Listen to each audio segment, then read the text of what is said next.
The mountains loomed heavy and still as dusk draped its purple veil across the Mescalero Apache camp.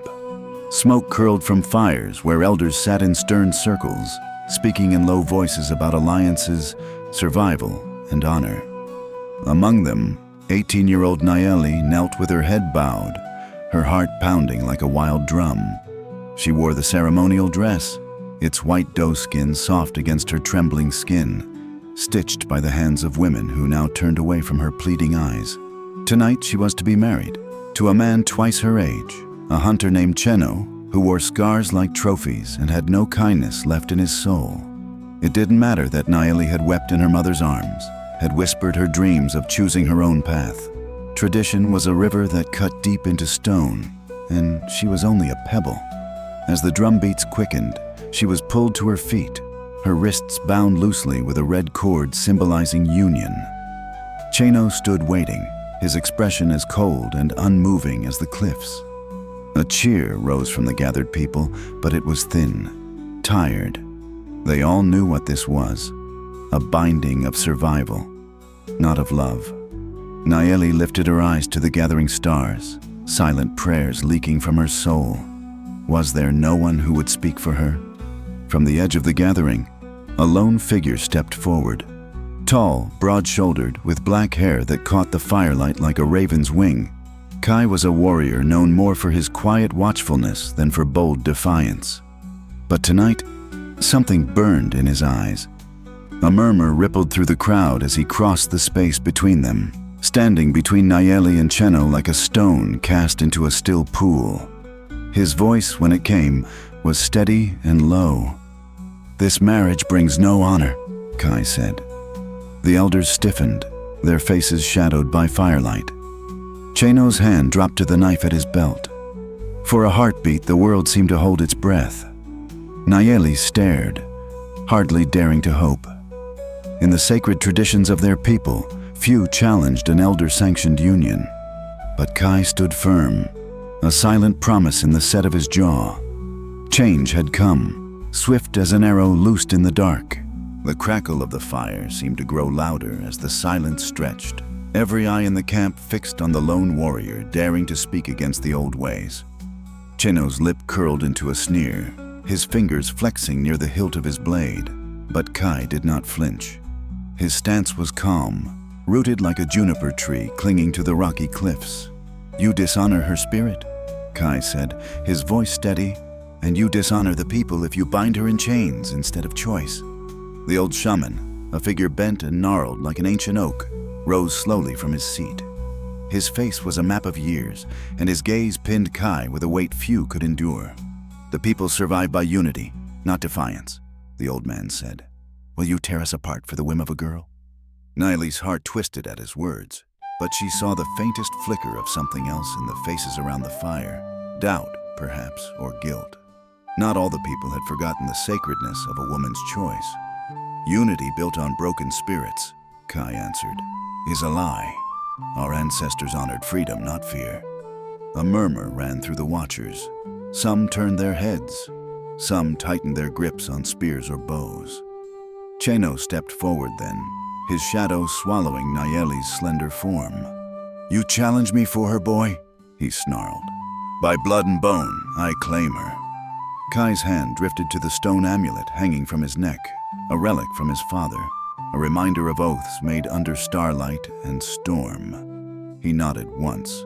"I challenge you," he said. Nayeli's breath caught in her throat. A formal challenge was no small thing. It demanded a trial, not just of strength, but of spirit, overseen by the tribe's wisest. If Kai lost, he would be banished, stripped of his name, his honor, his place among the people. If he won... Nayeli's fists clenched around the red binding cord, the loose ends fraying like the edges of her old life. Across the fire, she met Kai's eyes, dark, burning, unyielding. For the first time since her fate had been sealed, hope flared in her chest. The old shaman lifted his hand, the crackling fire casting monstrous shadows across his face. "At first light," he decreed, "the trial will be held." The crowd slowly dispersed. whispers trailing after them like smoke. Nayeli stood rooted to the spot, the cold night air wrapping around her trembling form. Tomorrow, everything would change, or everything would be lost. The camp settled into uneasy slumber, but Nayeli found no peace beneath the cold stars. She sat alone by a dying fire, her ceremonial dress now dust-streaked and torn at the hem. Around her, the once familiar world felt foreign, as if a thin veil had been lifted to reveal the brittle fear and resentment hidden beneath tradition's proud mask. Somewhere beyond the circle of firelight, Kai prepared for the trial. Nayeli had heard whispers of his strength, of how he had once wrestled a wild mustang into submission with nothing but his bare hands, of how his arrows always found their mark even when the wind conspired against him. But this was different. This was no hunt, no friendly contest. If he lost, he would not only lose his place among the people, he would lose his very right to be remembered. Cheno was a seasoned fighter, brutal and cunning. He had crushed challengers before, leaving them broken and forgotten. Nayeli wrapped her arms around her knees, pressing her forehead to the rough fabric. She prayed silently, not to the old gods of thunder and mountain as tradition taught, but to the unseen spirit she sometimes felt in the wind and the whisper of the grass, to whatever force watched over the lost and the voiceless. "Please," she mouthed without sound, "let him be strong. Let him be safe." A soft footfall made her look up. Her mother stood nearby, her face hidden in the folds of her shawl. For a long moment, neither spoke. Then her mother knelt beside her, placing a small bundle wrapped in deerskin into Nayeli's hands.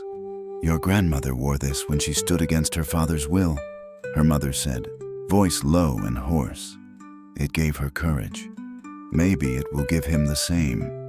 Hands trembling, Nayeli unwrapped the bundle to find a woven band, old and faded, but still strong. Symbols of the eagle, the river, and the mountain were stitched into its length. Symbols of freedom, persistence, and steadfastness. Her throat tightened. Maybe not all the old ways were chains. Maybe some were wings. Clutching the band to her chest, Nayeli rose. She would find Kai. She would give him this piece of forgotten strength. Because tomorrow, when the sun rose over the ridges, she would not watch silently from the sidelines. Tomorrow, she would stand, and she would fight in the only way she could. The moon hung low, a pale sentinel in the ink-black sky, as Nayeli slipped between the sleeping shelters. Her moccasins made no sound against the packed earth, her heart hammering a frantic rhythm beneath her ribs. She moved like a shadow, unseen, unnoticed. Fear prickled at her skin. If Cheno or his men saw her wandering now, it would be taken as defiance, an insult added to the day's insult. But she pressed on. In the farthest corner of the camp, near the edge where the woods thickened and darkness deepened, a single fire still flickered stubbornly. There she found him. Kai sat cross-legged before the flames, head bowed, hands resting loosely on his knees. His weapons lay beside him. Bow, knife, and a simple war club wrapped in rawhide. But it was the look on his face that made Nayeli stop in her tracks. Calm, resolute, unshaken by the weight that would crush lesser men. She swallowed the lump rising in her throat and stepped into the circle of light. He looked up, and for a moment, the harsh world melted away. "I brought you something," she said, her voice barely more than a whisper. Kai rose to his feet, towering over her. Yet his gaze was gentle. Without a word, she pressed the woven band into his calloused hands. The firelight danced across the faded symbols, igniting something ancient between them, a thread stretching back through generations of those who refused to be broken. "It was my grandmother's," Nayeli said, her words tumbling out. "She stood against her own father when he tried to sell her into marriage. She survived. She lived free." Kai's fingers tightened around the band, his jaw flexing with unspoken emotion. "Then it carries strength," he said. He unwound the cord from his wrist, a plain strip he had worn since boyhood, and tied the woven band there instead. It looked right on him, like a lost piece of himself reclaimed. "Thank you," he said simply. Nayeli stepped back, suddenly shy beneath his gaze. "Fight well," she whispered. "Live free," he answered. She left him then, slipping back into the shadows. But as she went, she felt a fire ignite inside her.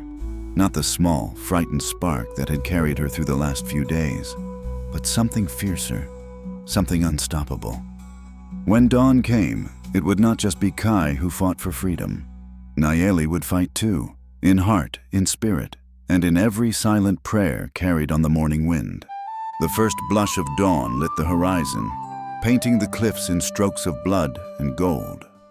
The people gathered in a wide circle near the sacred stone, their faces solemn, their voices hushed. This was no celebration. This was a reckoning. Nayeli stood at the edge of the crowd, her fists clenched, the woven band now tied around her own wrist in silent solidarity. Her heart pounded so hard she thought it might tear from her chest. Across the clearing, Cheno stood like a mountain, broad and cruel-eyed, his war axe gleaming in the newborn light. Beside him, the old shaman raised his staff, carved with the symbols of judgment and truth. "By our traditions," he intoned, "this challenge is bound by the laws of the people. No weapons but what the earth provides. No mercy until one stands and the other yields." The circle tightened as Kai stepped forward. He wore no armor, carried no blade, only the war club tucked into his belt. He moved with the grace of a wolf, muscles coiled, eyes clear. Nayeli held her breath as the shaman's staff struck the earth once, twice, 3 times. The trial had begun. Cheno lunged first, a roar tearing from his throat. He swung his axe in a brutal arc meant to end the fight before it truly began. But Kai was ready. He ducked low, rolling across the dirt, and came up behind Cheno, striking hard at his ribs with the club. The older warrior staggered but did not fall. Cheers and cries rose from the watchers, some calling for Kai, others for Cheno.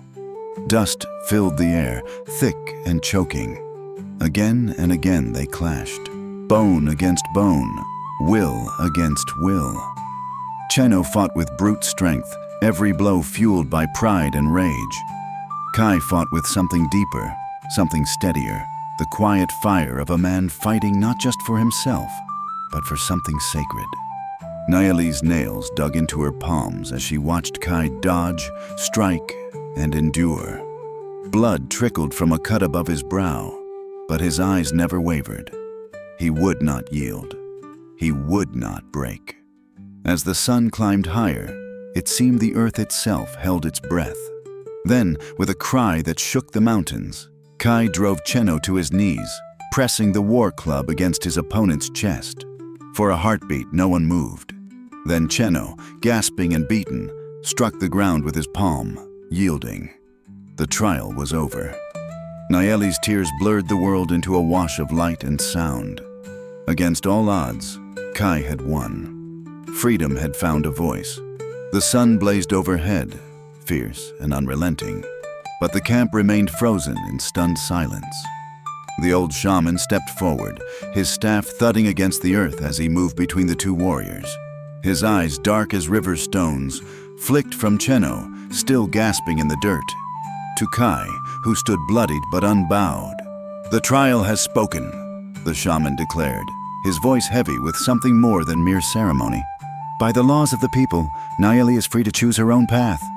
A ripple ran through the crowd, part relief, part disquiet. Old ways did not die easily, and though Kai had won the trial, he had also stirred something dangerous, an awareness, a questioning. Tradition did not welcome questions. Cheno rose unsteadily, murder in his eyes, but he said nothing. Instead, he spat into the dust at Kai's feet and turned away, disappearing into the shadow of the pines. Nayeli's breath caught as the elders huddled together, whispering urgently. Victory, it seemed, was not without cost. After a moment, the shaman turned back to the gathered people. "Kai," he said, his tone grave, "you have defied not just a man, but the will of your council. Though your victory is honored, you have sown division. You may stay among us, but you will never sit with the elders nor hold a voice in council." A heavy silence fell.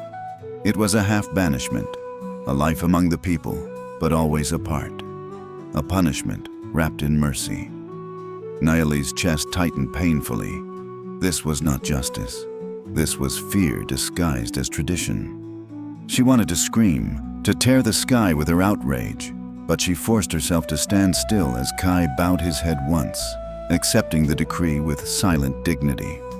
As the crowd began to disperse, Kai turned toward Nayeli. Their eyes met across the thinning circle of onlookers, and in that gaze was a promise. He had chosen her freedom over his own future. He had paid the price without regret. Nayeli moved to him, her step slow but certain. She reached out, took his hand, and laced her fingers through his. A hush fell again, sharper this time. She lifted her chin, daring anyone to speak against her choice. In a world bound by chains of fear, she and Kai had forged something stronger, something no decree could tear apart. They had chosen each other, and that, Nayeli knew, was the beginning of a different kind of future. The pines whispered above them as Nayeli and Kai walked away from the fire circle, away from the silent stares and the cold judgment etched into every averted gaze. Their fingers remained entwined, a simple act of defiance more powerful than any shouted rebellion. The morning air was crisp, scented with the dampness of last night's dew and the smoke of dying embers. Around them, the camp stirred hesitantly back to life, but no one moved to stop them. No one dared.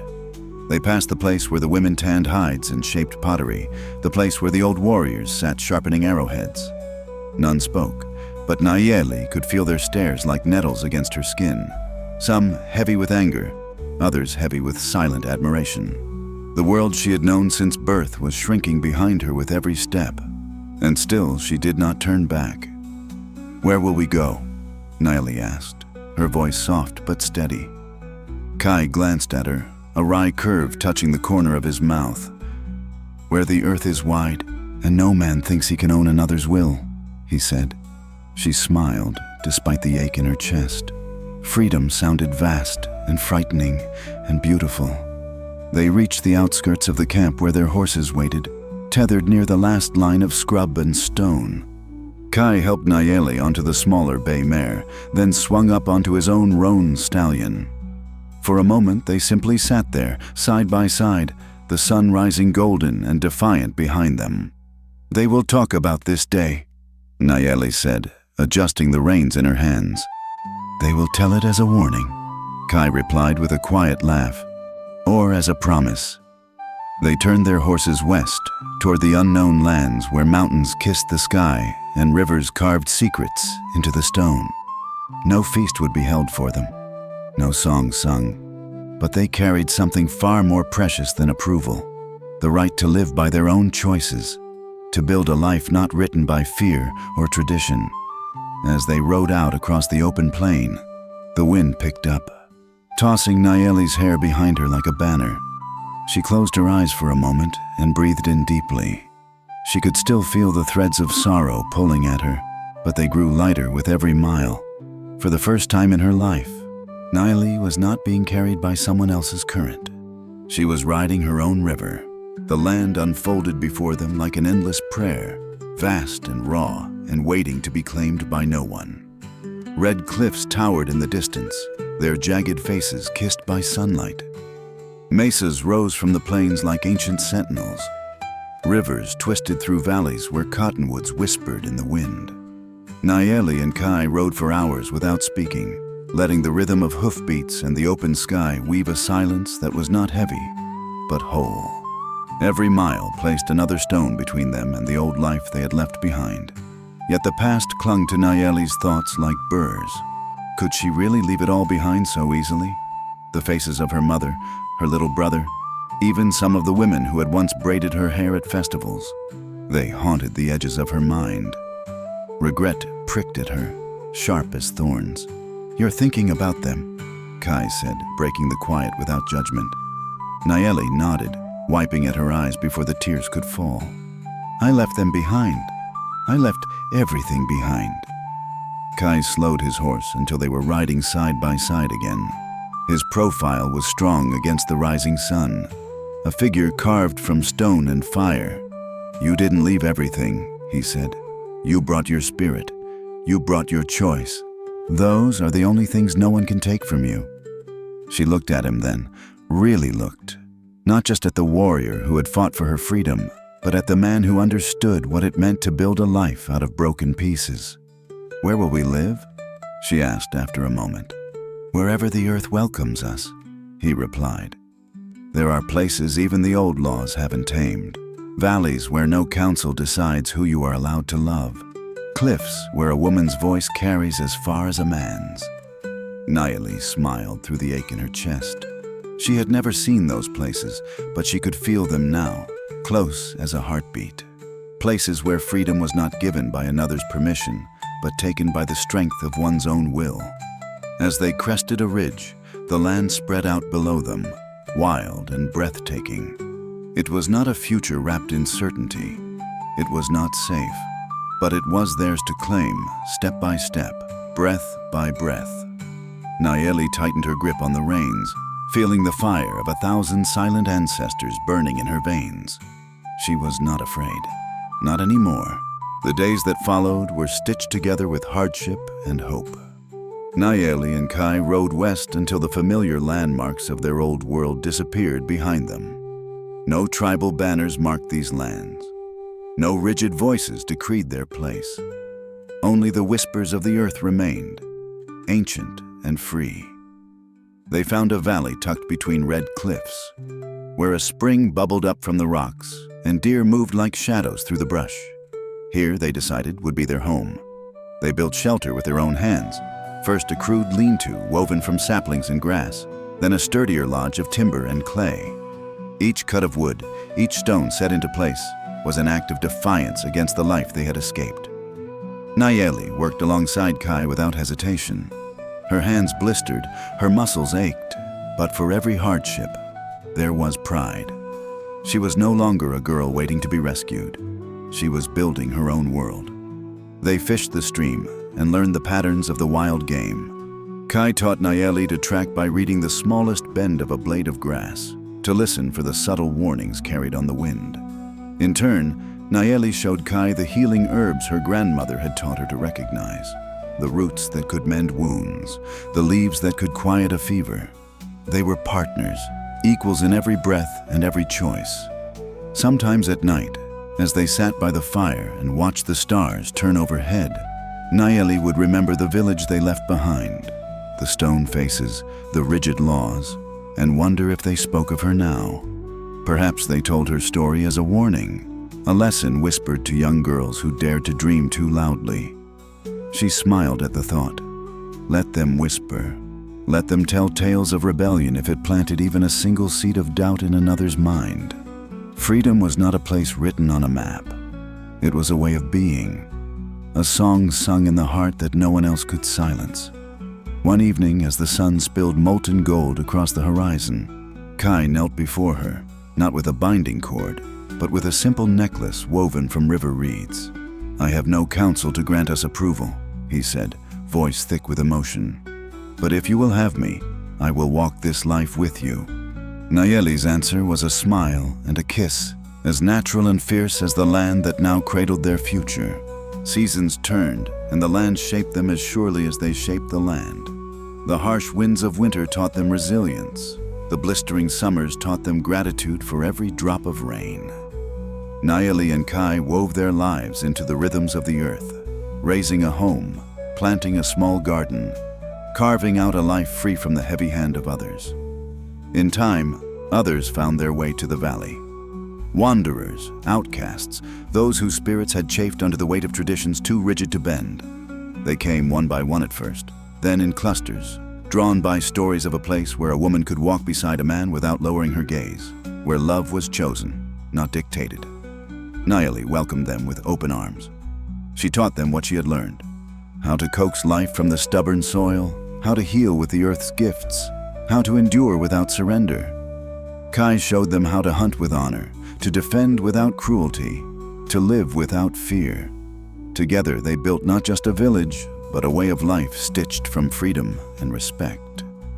One evening, many years later, Nayeli stood on the ridge overlooking the valley. The sun dipped low, casting the fields and homes below in a warm, golden glow. Children's laughter floated on the breeze, mingling with the crackle of cooking fires and the low hum of song. She felt Kai's arm slip around her shoulders, and she leaned into him, feeling the steady beat of a life well lived. "Do you think they remember?" she asked quietly. "Those we left behind?" Kai smiled, lines of age and joy etched deep into his face. "Maybe," he said. "Maybe they tell stories about the foolish girl who defied her fate. Maybe they warn their daughters not to listen to the winds." Nayeli chuckled softly. "Or maybe," she said, "they remember that the winds always find a way to whisper through even the strongest walls." They stood together, watching the valley glow with life they had once dared only to dream of. Nayeli knew that freedom would never be safe, never be easy. But it would endure. Through the children who ran fearless beneath the stars, through the women who spoke their minds without shame, through the men who stood beside them, not above them. It would live, whispered on the wind, carried by every soul brave enough to believe that chains could be broken, and that love, once chosen freely, was the strongest force of all.